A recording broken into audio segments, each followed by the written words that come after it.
Oi, gente, tudo bem? Eu me chamo Sara, sou de Fortaleza, no Ceará. Queria me apresentar para vocês antes que a gente comece o nosso Clube do Livro. Eu crio conteúdo também para o Instagram e para o TikTok. Basicamente conteúdo de beleza, eu sou maquiadora, roqueira e esteticista, como tem lá na minha bio. E também sou muito fã de Harry Potter. Por que eu decidi criar esse Clube do Livro online? Basicamente foi porque eu ganhei um box completo dos livros de Harry Potter um dia desse do meu pai.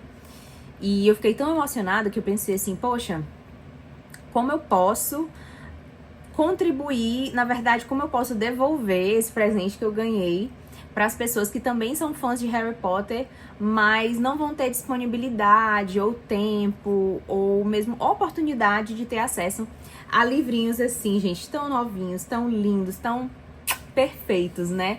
E aí eu pensei, bom, posso criar um clube do livro online, né? Pra que melhor? Vou ler cada capítulo e a gente vai debatendo, discutindo. Basicamente, eu tive dois motivos. O primeiro motivo foi esse, do porquê eu acho que a leitura ela tem que ser uma coisa democrática, todo mundo tem que ter acesso. E a gente sabe que, né, hoje em dia as pessoas estão lendo cada vez menos. E eu acho que, como eu falei, nem todo mundo vai ter acesso, né? Nem todo mundo vai ter tempo de ir numa biblioteca, alugar um livro, comprar, né? Porque é caro você comprar esse livro aqui novo, ele é um pouco caro, né? Então eu pensei, bom, posso contribuir dessa forma, né? Lendo. Acho que eu tenho uma dicção legal para leitura. E o segundo motivo foi porque eu li apenas 4 livros da saga. E um deles eu li incompleto. Que foi o Cálice de Fogo, se não me engano. Ou foi o Enigma do Príncipe. Faz tanto tempo que eu nem lembro qual foi. Eu sei que eu li Pedra Câmara, não li Prisioneiro de Azkaban, pulei pra Cálice de Fogo e aí iniciei Enigma do Príncipe e não terminei. Então, tenho aí Ordem da Fênix que eu não li e Relíquias da Morte, né, que eu também não li, então não sei de nada. Então tem bastante detalhes que eu não sei. E eu, como fã, quero saber, quero estar por dentro, né, principalmente porque a série do Harry Potter tá vindo aí, né, tá sendo gravada, tá todo vapor. Então eu quero, antes de que comece a série, estar por dentro de tudo que se passa no mundo de Harry Potter. Então, sem mais delongas, sem muita besteira, eu espero que vocês gostem da minha iniciativa, espero que vocês curtam. Isso aqui não é um audiobook, tá, gente? Aqui eu sou uma pessoa normal, então, ó, vai ter barulho de moto, eu não tenho um microfone ainda, mas quem sabe, né? Futuramente, isso aqui vai dar muito certo. Opa! Isso aqui vai dar muito certo e eu vou comprar aqueles microfonezinhos pra gente fazer a nossa experiência de leitura ser ainda melhor. Até lá, a gente vai lendo aqui, eu vou fazer o possível pra fazer um silêncio absoluto pra poder compartilhar com vocês a história do nosso querido Harry Potter. Então, bora começar. Hoje a gente vai começar com os 2 primeiros capítulos de Harry Potter e a Pedra Filosofal. E à medida que eu for lendo, eu vou liberando aqui os vídeos no YouTube, né? Até pra não ficar tão grande, né? Não ficar tão cansativo. Mas é isso aí, gente. Espero que vocês gostem e embarquem comigo nessa aventura de Harry Potter. E bem-vindos ao meu Potter Clube do Livro. Então, hoje a gente vai começar com Harry Potter e a Pedra Filosofal. Eu espero que vocês gostem da leitura. Vai ser divertido pra mim também, porque faz muito tempo que eu li, eu era criança, então não me lembro mais de nada. Então, vamos comigo e vambora, né? Vamos lá. Harry Potter e a Pedra Filosofal. Cheirinho de livro novo. Capítulo 1. O menino que sobreviveu. O senhor e a senhora Dursley, da Rua dos Alfeneiros número 4, se orgulhavam de dizer que eram perfeitamente normais. Muito bem, obrigado. Eram as últimas pessoas no mundo que se esperaria que se metessem em alguma coisa estranha ou misteriosa, porque simplesmente não compactuavam com esse tipo de bobagem. O Sr. Dursley era diretor de uma firma chamada Grunnings, que fazia perfurações. Era um homem alto, corpulento e quase sem pescoço, embora tivesse enormes bigodes. A Sra. Dursley era magra e loura e tinha um pescoço quase 2 vezes mais comprido que o normal, o que era muito útil porque ela passava grande parte do tempo espichando-o por cima da cerca do jardim para espiar os vizinhos. Os Dursley tinham um filhinho chamado Dudley, o Duda, e em sua opinião não havia garoto melhor em nenhum lugar do mundo. Os Dursley tinham tudo o que queriam, mas tinham também um segredo, e seu maior receio era que alguém o descobrisse. Achavam que não iriam aguentar se alguém descobrisse a existência dos Potter. A senhora Potter era irmã da senhora Dursley, mas não se viam há muitos anos. Na realidade, a senhora Dursley fingia que não tinha irmã, porque esta e o marido imprestável eram o que havia de menos parecido possível com os Dursley. Eles estremeciam só de pensar o que os vizinhos iriam dizer se os Potter aparecessem na rua. Os Dursley sabiam que os Potter tinham um filhinho também, mas nunca o tinham visto. O garoto era mais uma razão para manter os Potter à distância. Eles não queriam que o Duda se misturasse com uma criança daquelas. Que abuso. Quando o senhor e a senhora Dursley acordaram na terça-feira monótona e cinzenta em que a nossa história começa, não havia nada no céu nublado lá fora, sugerindo as coisas estranhas e misteriosas que não tardariam a acontecer por todo o país. O senhor Dursley cantarolava ao escolher a gravata mais sem graça do mundo para ir trabalhar. E a senhora Dursley fofocava alegremente, enquanto lutava para encaixar um Duda aos berros na cadeirinha alta. Nenhum deles reparou em uma coruja parda que passou, batendo as asas pela janela. Às 8h30, o senhor Dursley apanhou a pasta, deu um beijinho no rosto da senhora Dursley e tentou dar um beijo de despedida em Duda, mas não conseguiu, porque na hora, Duda estava tendo um acesso de raiva e atirava o cereal nas paredes. Pestinha, disse rindo contrafeito o senhor Dursley ao sair de casa. Entrou no carro e deu a marcha ré para sair do estacionamento do número 4. Foi na esquina da rua que ele notou o primeiro indício de que algo estranho ocorria. Um gato lia um mapa. Por um instante, o Sr. Dursley não percebeu o que vira, e em seguida, virou rapidamente a cabeça para dar uma segunda olhada. Havia um gato listrado, sentado na esquina da Rua dos Alfeneiros, mas não havia nenhum mapa à vista. Em que o Sr. Dursley estava pensando? Devia ter sido um efeito da luz. Ele piscou e arregalou os olhos para o gato. O gato o encarou. Enquanto virava a esquina e subia a rua, espiou o gato, pelo espelho do retrovisor. Ele agora estava lendo a placa que dizia Rua dos Alfeneiros. Não, estava olhando a placa. Gatos não podiam ler mapas nem placas. O Sr. Dursley sacudiu a cabeça e tirou o gato do pensamento. Durante o caminho para a cidade, ele não pensou em mais nada, exceto no grande pedido de brocas que tinha esperanças de receber naquele dia. Mas já chegando na cidade, as brocas foram varridas da sua cabeça por outra coisa. Ao parar no costumeiro engarrafamento matinal, não pôde deixar de notar que havia uma quantidade de gente estranhamente vestida andando pelas ruas. Gente com capas longas.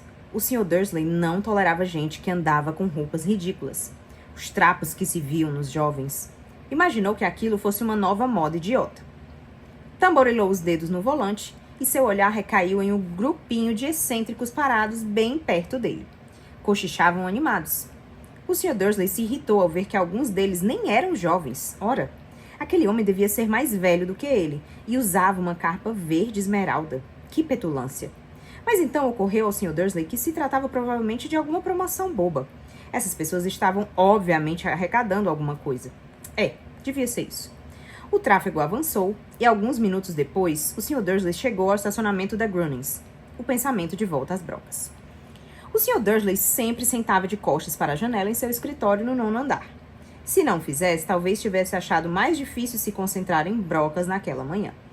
Ele não viu as corujas que voavam velozes em plena luz do dia, embora as pessoas na rua as vissem.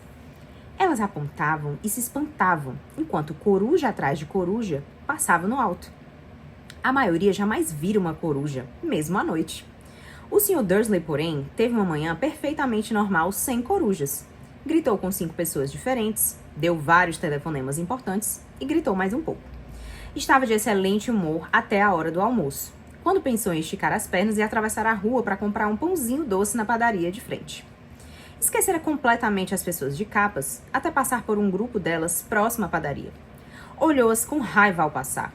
Não sabia o porquê, mas elas o deixavam nervoso. Essas cochichavam agitadas, também, mas ele não viu nenhuma latinha de coleta. Foi a passar por elas na volta, levando uma grande rosca açucarada em um saco, que entreouviu algumas palavras do que diziam. Os Potter, verdade, foi o que ouvi. É, o filho deles, Harry.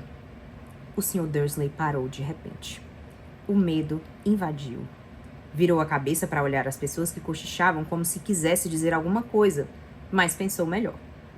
Atravessou a rua depressa, correu para o escritório, disse rispidamente à secretária que não o incomodasse.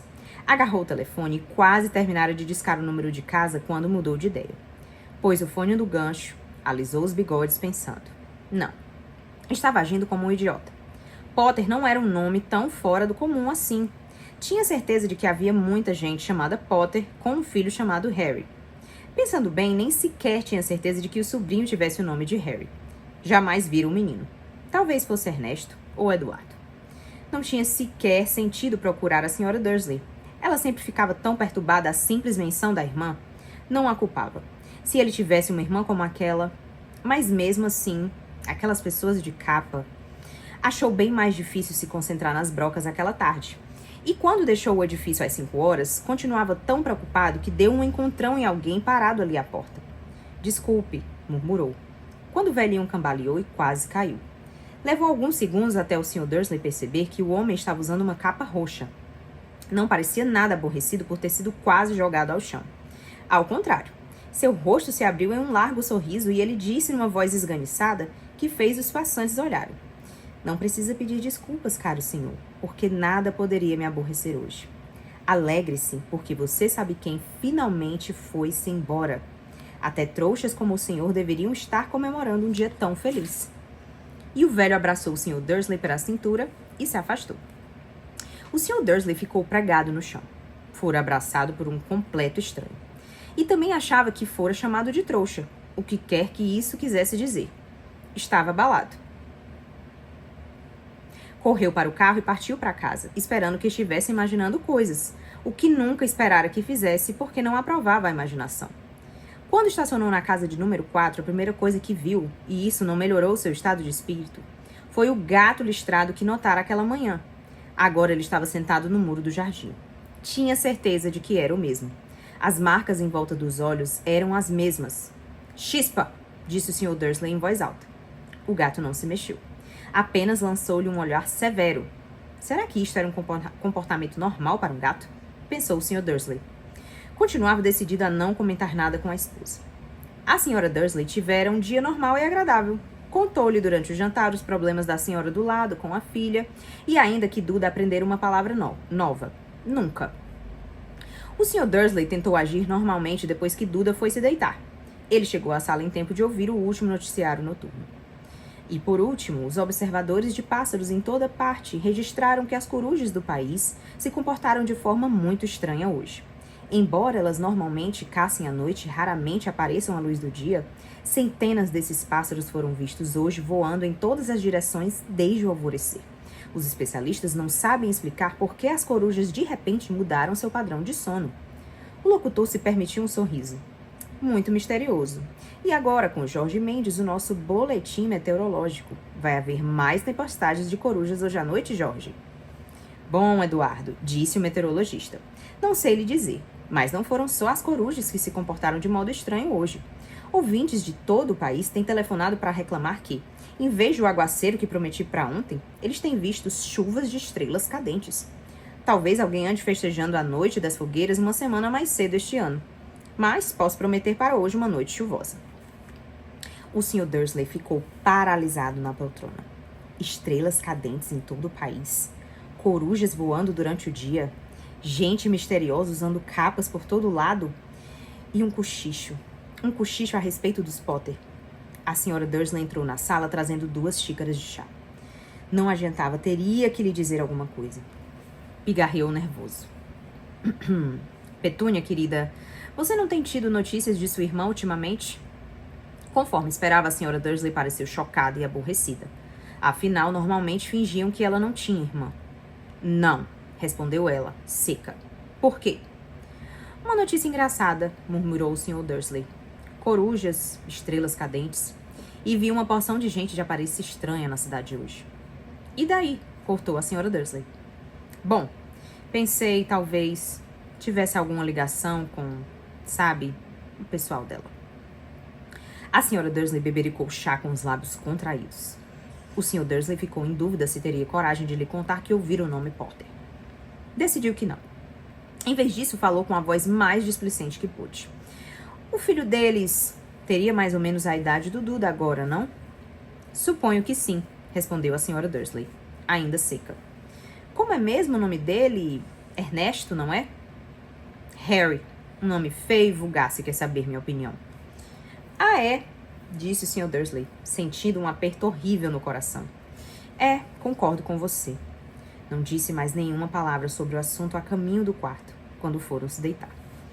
Enquanto a Sra. Dursley estava no banheiro, o Sr. Dursley foi devagarinho até a janela e espiou o jardim da casa. O gato continuava lá. Observava o começo da Rua dos Alfeneiros, como se esperasse alguma coisa. Estaria imaginando coisas? Será que tudo isso teria ligação com os Potter? Se tivesse, se transpirasse que tinha um parentesco com um casal de... Bom, ele achava que não aguentaria. Os Dursley se deitaram. A senhora Dursley adormeceu logo, mas o Sr. Dursley continuou acordado, pensando no que acontecera. Seu último consolo antes de adormecer foi pensar que, mesmo que os Potter estivessem envolvidos, não havia razão para que se aproximassem dele e da senhora Dursley. Os Potter sabiam muito bem o que pensavam deles e de gente de sua laia. Não via como ele e Petúnia poderiam se envolver com nada que estivesse acontecendo. O Sr. Dursley bocejou e se virou. Isso não poderia afetá-los. Como estava enganado. O Sr. Dursley talvez estivesse mergulhando em um sono inquieto, mas o gato no muro lá fora não mostrava sinais de sono. Continuava sentado, imóvel como uma estátua, os olhos fixos na esquina mais distante da Rua dos Alfeneiros. E nem sequer estremeceu quando uma porta de carro bateu na rua seguinte, nem mesmo quando duas corujas mergulharam do alto.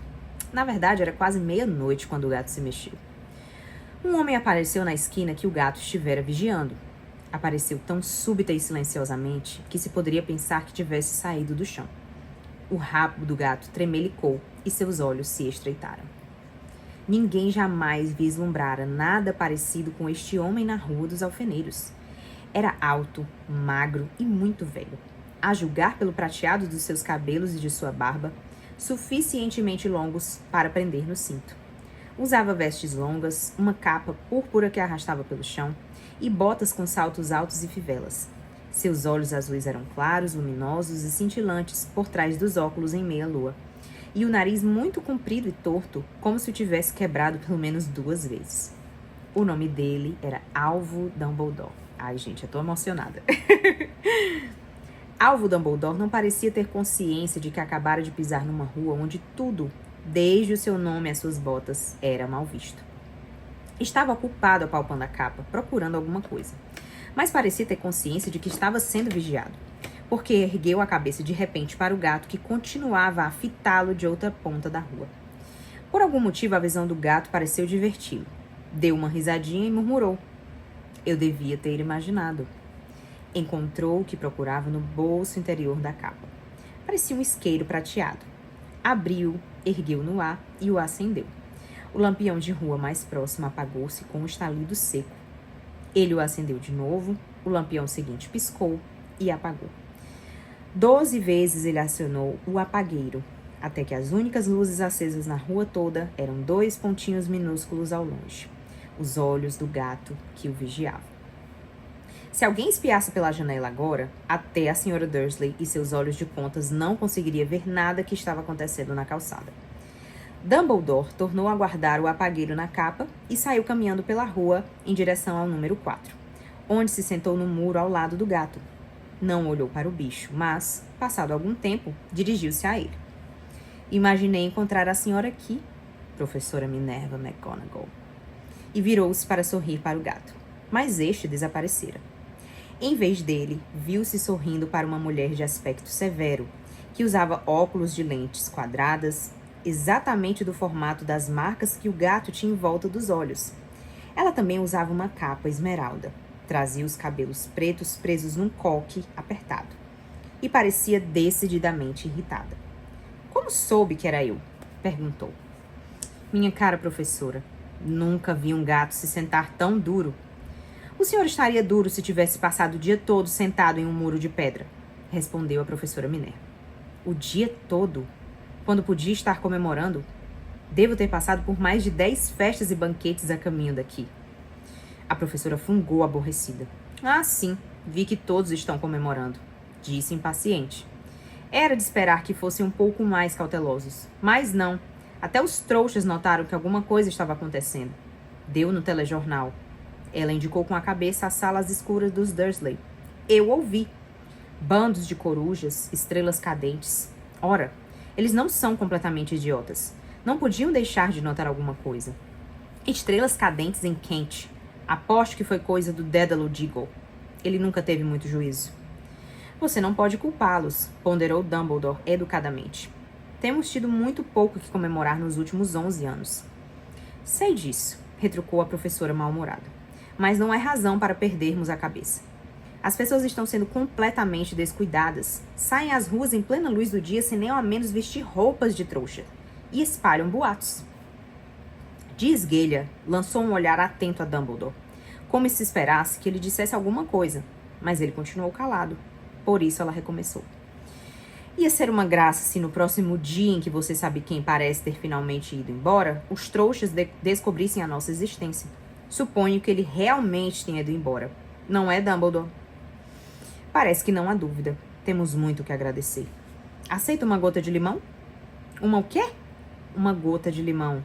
É uma espécie de doce dos trouxas que sempre gostei muito. Não, obrigada, disse a professora Minerva com frieza, como se não achasse que o momento pedia gotas de limão. Mesmo que você sabe quem tenha ido embora. Minha cara professora, com certeza uma pessoa sensata como a senhora pode chamá-lo pelo nome. Toda essa bobagem de você sabe quem, há 11 anos venho tentando convencer as pessoas a chamá-lo pelo nome que recebeu. Voldemort. A professora franziu o rosto, mas Dumbledore, que estava separando 2 balinhas de limão, pareceu não reparar.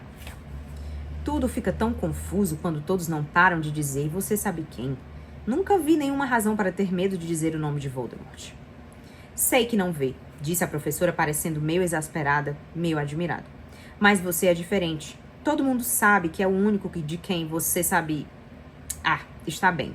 De quem Voldemort tem medo. Isso é um elogio, disse Dumbledore calmamente. Voldemort tinha poderes que nunca tive. Só porque você é muito...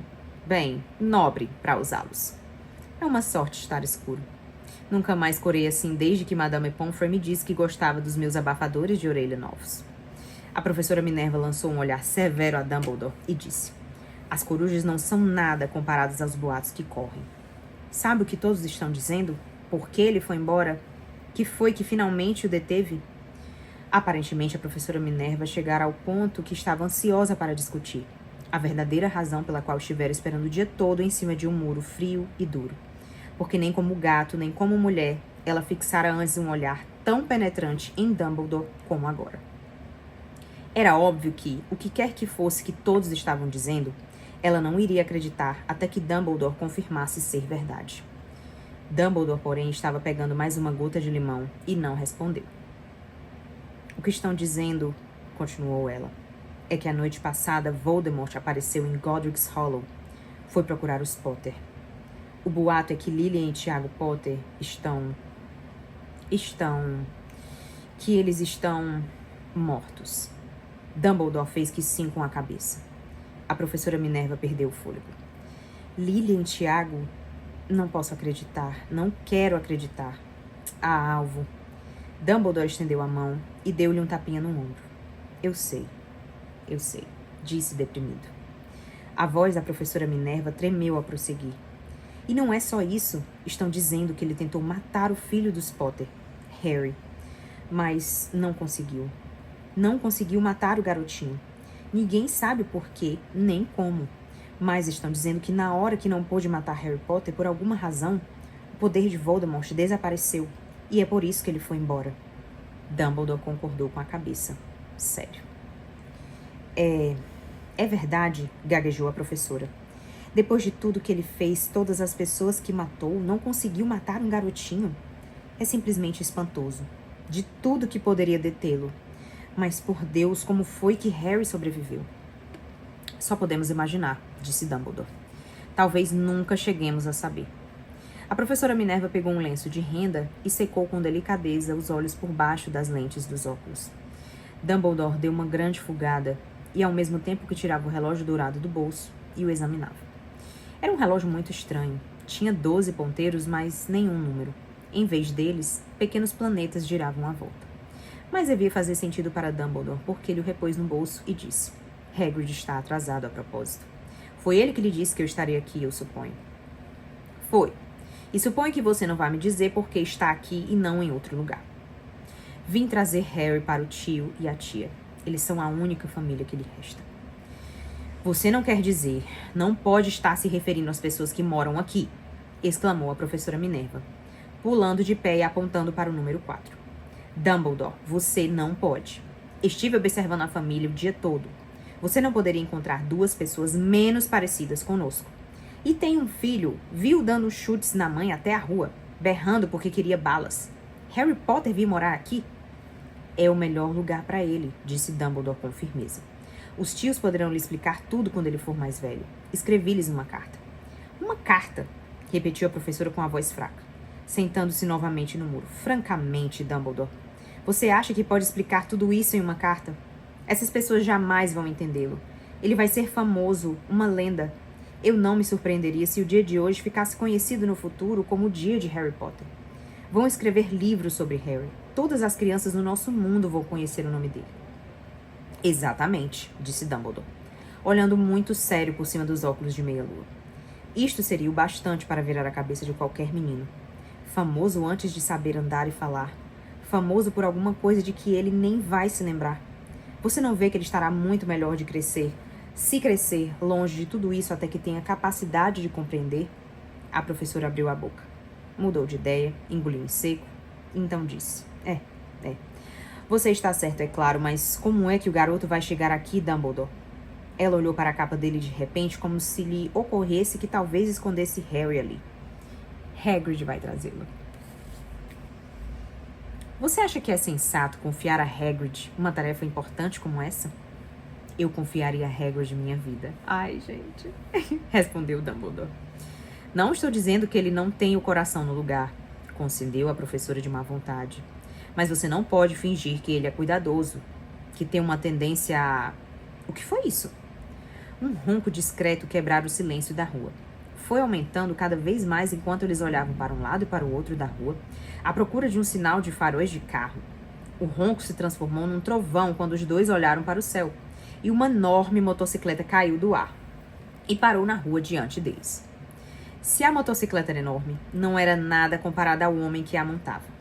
Ele era quase 2 vezes mais alto do que um homem normal, e pelo menos 5 vezes mais largo.